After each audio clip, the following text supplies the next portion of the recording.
College football nerds here to talk Penn State, gonna talk Minnesota, and Minnesota fans might be new to our channel. Josh is my co-host. So if y'all don't know who we are college football nerds. We get nerdy, we have a computer model, we talk data, but we also talk about what our eyes see. I think y'all will like it. If you want to wait till maybe the middle of the video and you decide that you like us, then you can subscribe, but please subscribe, like, hit the notification bell. It helps the channel out a whole lot. All right, Josh, let's talk about these two teams. Let's get into it. Penn State fans think we hate their team. We don't hate their team. Penn State fans aren't necessarily used to, in recent past, being scrutinized and criticized at the level of an elite team. What we always say on this show is, if you're elite, we might beat you up a little bit because we're trying to find those weaknesses that might get exploited by an Ohio State or an Alabama. But at the end of the day, right now, in Week 11, these teams are undefeated. So is it fair to just take a step back and say, look, there's other teams. Wisconsin's got a loss that they shouldn't have. Georgia's got a loss that they shouldn't have. At the end of the day, neither one of these two teams have a loss. So all the scrutiny aside, and we'll probably get into some of it, is it fair to just take a second and say, look, these two teams haven't lost yet, and that in and of itself this far in the season, regardless of schedule played, is a huge, huge bonus? I mean, I think it is, and I know we've received a lot of criticism, in particular from Penn State fans, because we keep not putting Penn State over the other undefeateds. Look, Penn State is undefeated, and they beat Iowa, and they beat Michigan. Beating Michigan is a bigger deal than it was given credit for. You know, we said the Michigan game was going to be close, and we did a video where I think we pretty much were all over that game and what it was going to be. We both still picked Penn State. We picked Penn State to cover. And I think a lot of Penn State fans were maybe hostile because we didn't think they were going to blow out Michigan.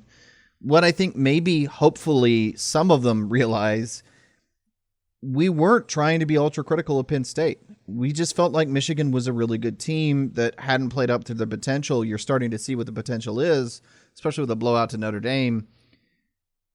Penn State has been tested more than has been given credit for. The Iowa game, look, I don't necessarily think Iowa's a great team, but they are an extremely good defense. And I mean, Penn State went into that game. They were able to beat Iowa. There was weird stuff that happened in both games, particularly the Iowa game, that kept them from being able to probably break that open more than they did. We've been on the record repeatedly to say that Penn State is athletically very good all across the board. They have the talent that they didn't have 10 years ago. They're a great team. And, whether or not they're better than Alabama, LSU, Clemson, these other undefeated teams, it's very academic. All that really matters is that you continue to win. And it doesn't really matter where you're ranked right now, because you're going to get the chance to play Ohio State. Alabama and LSU are going to play each other. You're going to move up the rankings if you continue to win out if you're Penn State.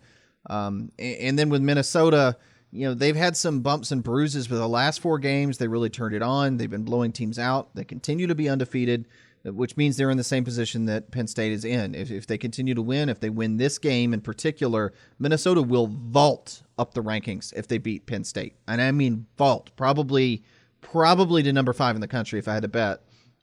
So Minnesota's put themselves in prime position, and it makes this game a huge game, and it's easy to take for granted that they haven't lost, because sometimes you do.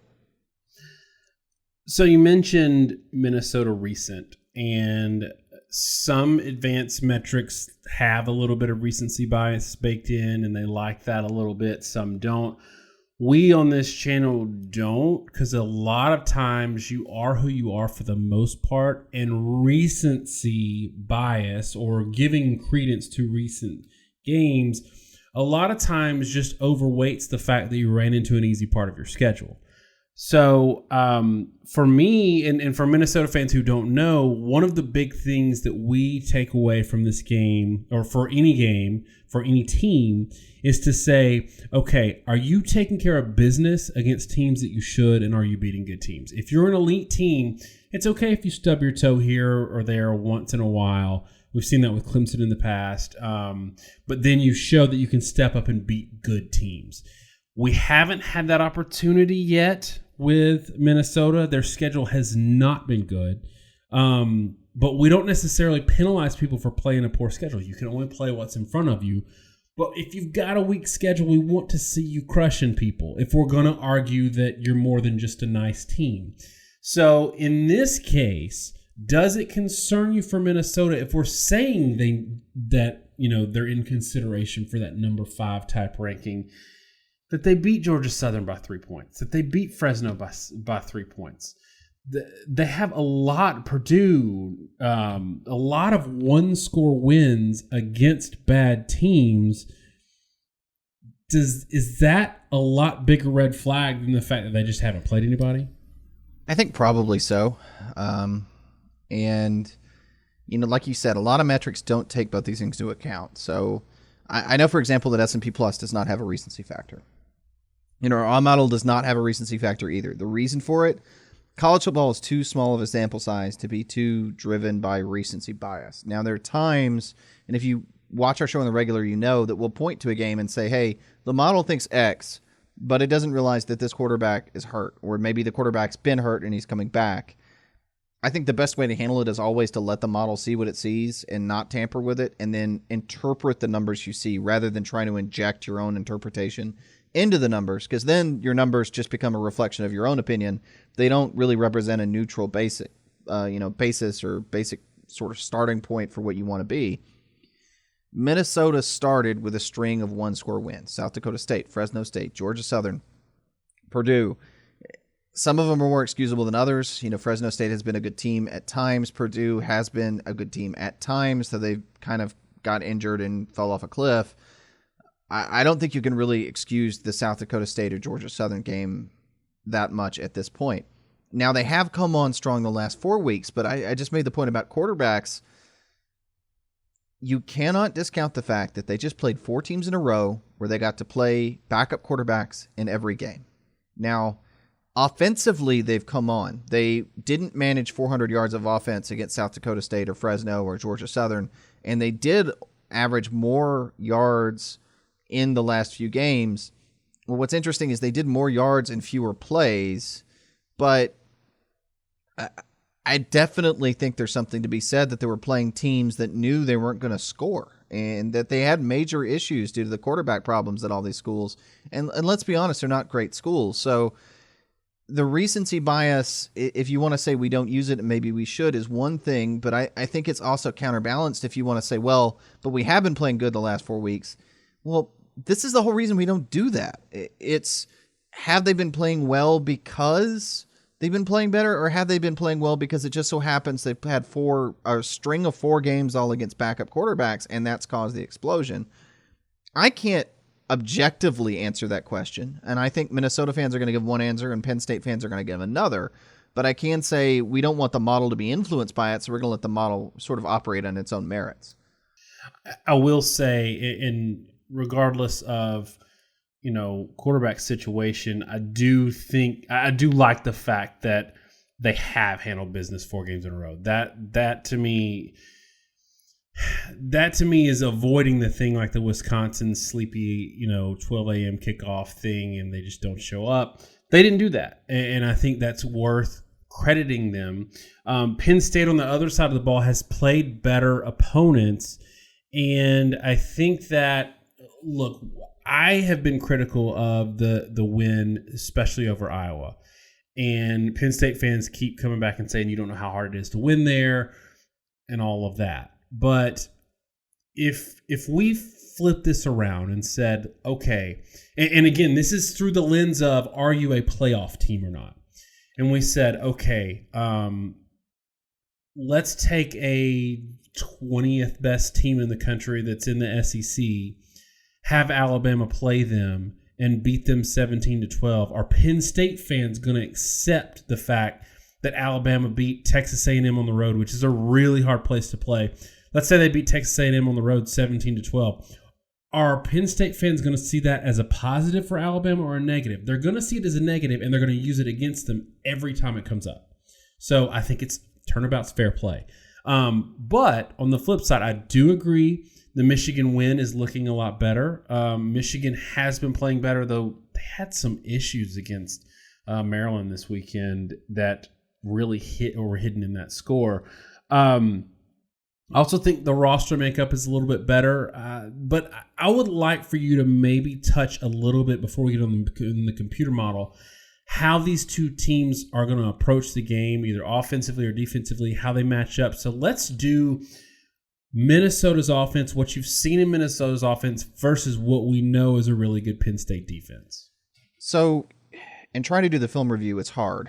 And, I'll say this, we're going to get to it, and it's almost a reminder to Daniel that we're going to get to how the schedule has impacted the way everything looks for Minnesota to this point.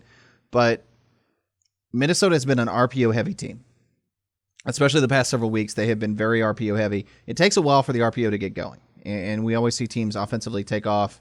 LSU kind of was in a good role this year. Alabama started a little slow, especially in the run game, took off. Minnesota's done the same thing. RPO. Do a mesh point, look for the slot receiver or look for the outside wide receiver screen, see how the linebackers and safeties react, throw the ball.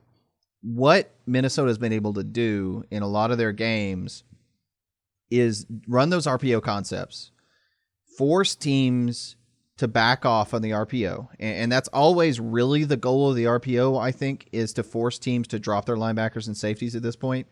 And then because the linebackers and safeties are dropped off, a lot of times Minnesota then runs the ball for tremendous success. And their running backs are often getting 4 or 5 yards downfield before there's any contact. A lot of that is due to the offensive line. They've been very physical. Again, Minnesota is a good physical team on both sides of the football. Have been for several years, still are. But I think a lot of that really is due to the fact that when Minnesota runs the ball, they are running the RPO. The teams are trying to compensate for the RPO, and it's left huge gaping holes for like Rodney Smith to operate and have his 6 yards per carry average. What Penn State is going to have to do is to be able to drop in coverage a lot to stop the RPO. And I think Minnesota's passing game is good. I don't know that Minnesota's passing game is, necessarily the 10.2 yard per attempt world beater that it is statistically right now, to be honest. I think Penn State's going to drop and be able to slow that down significantly. We see teams all the time, and Maryland did it earlier this year, that have a 10 yard per attempt average if you're running the RPO, and teams can't compensate for it. But, there have been little glitches. So against Maryland, they were 6.6 yards per attempt. I mean, the rest of the season, they've pretty much all been gangbusters. But, to a certain degree, Maryland might actually be a little more athletic or a little more adept at the RPO just because they run it more. I think Penn State's going to be better prepared, right, being that they run it themselves. They're going to drop back. They're going to try to prevent that 10 yard per attempt average. But the thing that Penn State may or may not be able to do that no one else can do is, can you drop your linebackers into the lanes to prevent the RPO, and that's usually that outside slant play, and then not just get annihilated at the line of scrimmage with only 4 defensive linemen on what often Minnesota will have 5 or 6 guys blocking because they'll have a tight end in line. And, watching somebody like Nebraska, I mean, there was a play with Nebraska where I watched, they went into that set, and they didn't even really run an RPO. There was one of them that was a straight power stretch play, far side of the field from about the 20-yard line, and it ended up being a touchdown. And what ended up happening is the tight ends lined up over a defensive end. That defensive end comes in, and the tight end actually turns the D end, and then they end up sealing the edge, and the running back goes around for a touchdown. That should not happen. And I unless you have some just ultra high level tight end that's a huge guy, and Minnesota's is very good, but he's not huge. Again, we talked about this a little bit with LSU, Alabama. When you're facing NFL caliber players, you got to have NFL caliber strengths and weaknesses. A tight end should not turn a DN. The tight end's job is to just get a stalemate with a DN in any run play if you're facing a real defense. Nebraska wasn't able to do that. Now, Penn State's going to win that play on the tight end. Can they win it on the tackle? Can they win it on the guard? And how they do in that matchup is going to determine how Penn State does defensively, because if they can win at the line of scrimmage, then they can drop the guys into coverage and they can actually stop that RPO game that most teams have not been able to stop against Minnesota. If they're not able to win the line of scrimmage, if they're getting gashed with the run game and they got to bring the linebackers up, that's when the passing game takes off. That's what a lot of teams have had to do against the RPO. That's what Minnesota's had a lot of success because of that. They're having to overcompensate for the run and still aren't quite managing it. The thing is, Penn State is radically better defensively than any of those teams. They might be able to play Minnesota straight up. And I will say that's a long discussion with Minnesota, but basically the exact same discussion goes the other way. Penn State is also an RPO team. Minnesota's had the same advantages that in the past that Penn State has had. And Penn State is going to try to do the same thing and see if Minnesota can counter with their defense. So that's going to be sort of the game within the game. Can either team control the line of scrimmage with 4? And I know it seems like a long discussion, but I'm telling you right here and now, that question will determine the outcome of the game.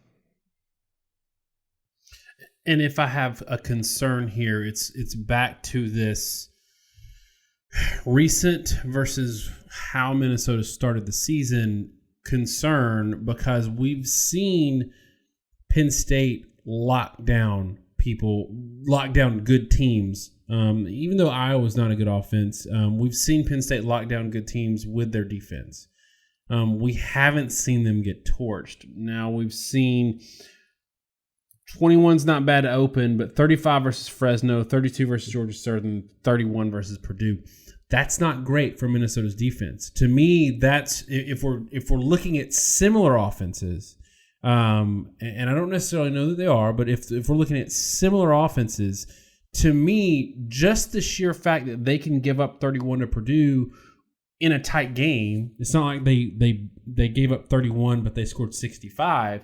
That to me scares me a little bit if I'm a Minnesota fan, but I also feel like on the other side of the fence where we're not going to capture, you've got a home field advantage a little bit here as well. So given these, I don't want to say they're glaring numbers because it's not obvious given the splits in the middle of the season. Maybe they have turned it on because defensively they've held them the last 4 games 17, 7, 7, and 10. Let's get into the model and see what that says, and we'll go from there.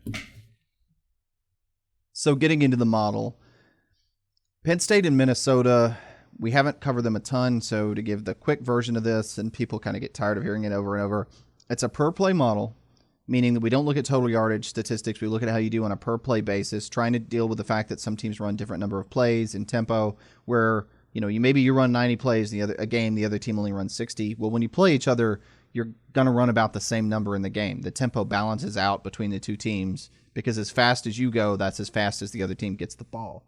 So looking at those stats, we look at how you did against your opponents, how your opponents did against everyone else, a totally relationally based model. We try to generate an idea of what you're going to look like in this game in terms of your yardage, your output. And then based on that, we look at your own past history this season, and we let the model determine its own scoring model. So it kind of creates its own, not just like points per yard, but we're actually generating a scoring model that's based on your production with the idea that there's ceilings and floors where if you go above a certain level, a lot of times you get explosive offense. If you're getting 7, 8 yards per play, your offense can go through the roof from 40 to 70 points really fast. And if you start dropping below a certain point, usually about 4 yards per play, the offense starts to slow to a crawl. Most teams end up more like the 4 to 6.5 yard range when they're playing really good teams. And then the model can kind of tweak and figure out where you're going to sit on that curve. So looking at this game, one of the first things we generate is this intermediary statistic called opponent percentages allowed. So if you're allowing 6 yards per carry and your opponent's average 8, you allow 75% of their average. Penn State is a really good defense against the run, and they're a good defense against the pass. 58% of opponent rushing average is 88% of pass. We say this all the time. A lot easier to stop the run than the pass. We never see those pass numbers overly low. That's why passing teams do really well in the playoffs and against elite teams, whereas the run numbers can get very, very low. This is probably the most encouraging thing if you're Penn State, that you have an elite run defense. Anything really under 75% is elite, and that means you may be able to play Minnesota straight up. Now, the pass defense is a little troubling. That number is not as low as I think a lot of people would think. I would say anything below 90% is good, but not really any more than good. And this is a straight neutral stat. It just kind of is what it is. A lot of it, I will say, is probably due to the fact that Penn State hasn't really played passing offenses that are very good. Penn State's opponent only averages about 6.7 yards per attempt. We say 7.5 yards per attempt is competency. So the average Penn State opponent is not competent throwing the football. That's why you get 88%. Sometimes when you're playing incompetent opponents, it's actually hard to prove yourself because you can hold them to a bad day and they're used to a bad day. So a model says, well, you're holding them to a little bit better than normal, but their normal is bad. Minnesota defensively, the stats here are a little worse than I think people might expect. 80% against the run, 86% against the pass.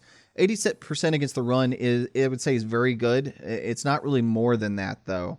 Again, teams constantly hold opponents to below 80% if you're an elite defense. Minnesota's not quite there, and 86% against the pass, again, is good, but not really much more than that.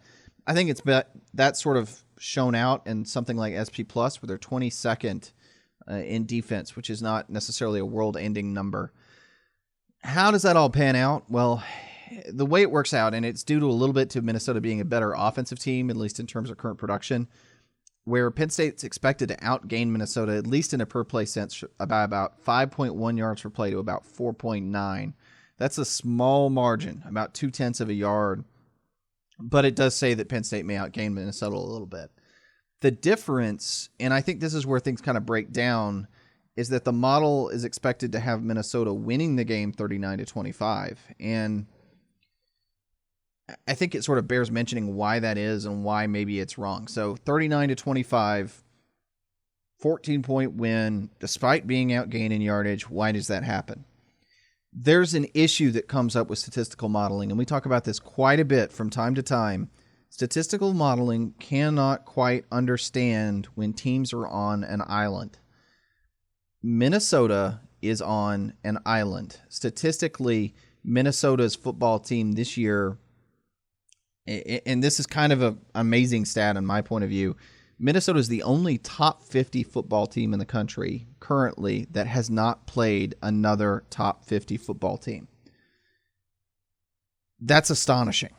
And if you want to sit with the next one out, and this is kind of, I think, also a little bit telling, Alabama has only played one, but Minnesota at 0 is kind of astonishing. And to put it in a different perspective, of the current top 20 teams, and unless I'm missing something, the worst loss, and going by SP Plus right now, that I'm kind of flirting with both. I don't have access to FEI, which is a little more useful in some of these metrics, but it's not out yet when we record.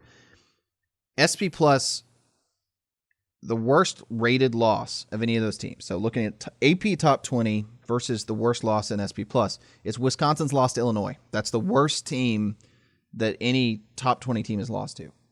Illinois is the highest rated team that Minnesota has played. So when you look at it from that perspective, the top 20 teams in the country, the worst loss they have is the best team Minnesota's played, meaning really any of the top 20 teams would likely be undefeated with Minnesota's schedule. That's not to say Minnesota's a bad team.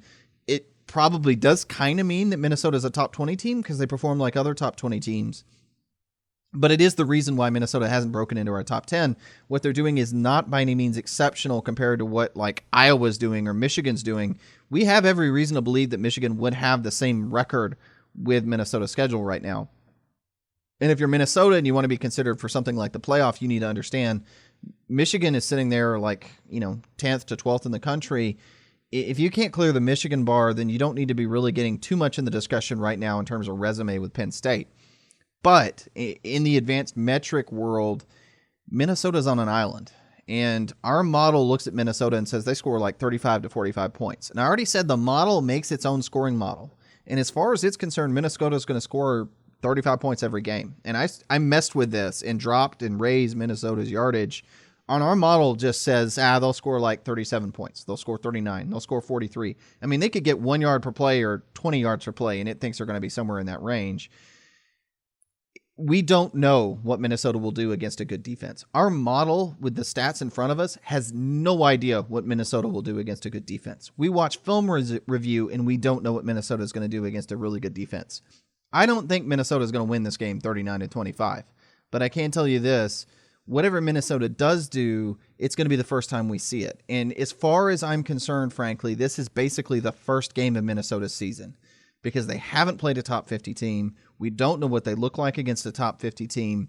And moreover, like offensively, the defense may or may not be good, but they haven't been playing top 50 offenses either.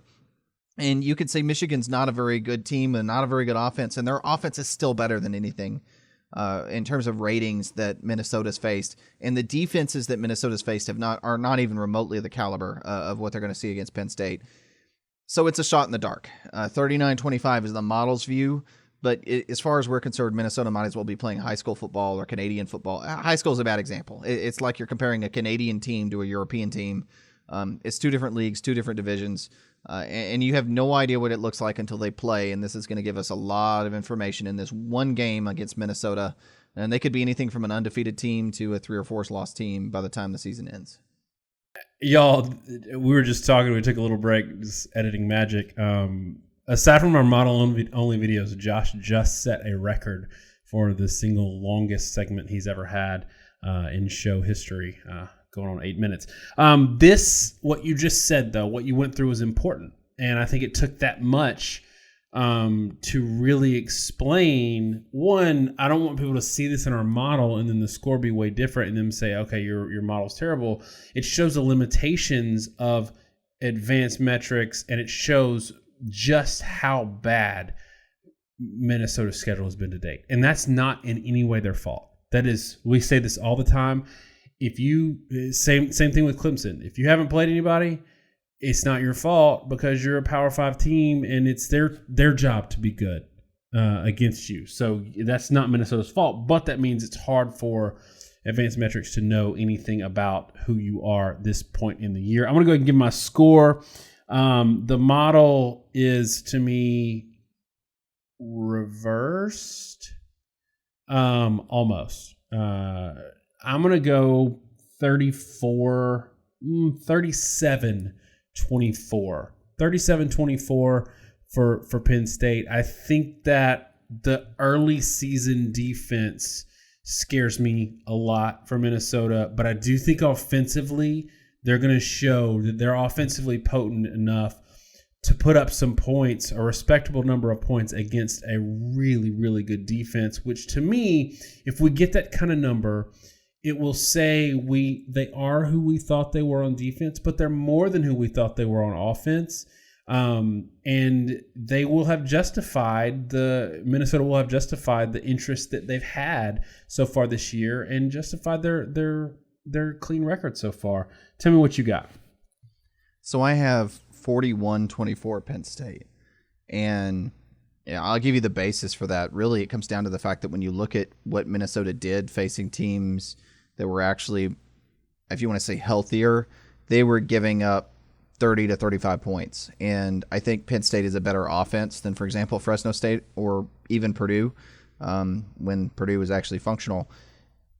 I think it's reasonable to expect that Penn State could score 40 points. And I also think it's reasonable that a team that could be held to the 30 to 40 range by some of the teams they played is going to be held to half that by Penn State. I think they're going to get more points than people have been getting on Penn State, but I just don't think it's a ton more than that. And ultimately, the one real weakness I saw in film from what little I could see is it did look like Minnesota's back end might struggle a little bit with speed. I think they're very physical, but I do think athletically they might have some limitations, and this is super speculation because there was no one that was remotely able to exploit it or capable of doing so. But I think, Hamler and company at Penn State's receiving core, they've got some explosive guys. I think they may be able to get behind the secondary a number of times on Minnesota, and that's how I think they're going to end up being able to score 41. And I hate that we haven't talked more about Hamler, and really I didn't get to talk much about how we have liked that Penn State's running games come on a little bit later. We were, I think, reasonably critical of their running game early in the season, and it's still not like an elite running game like Penn State fans want to tell us in the comments, but it's been more consistent.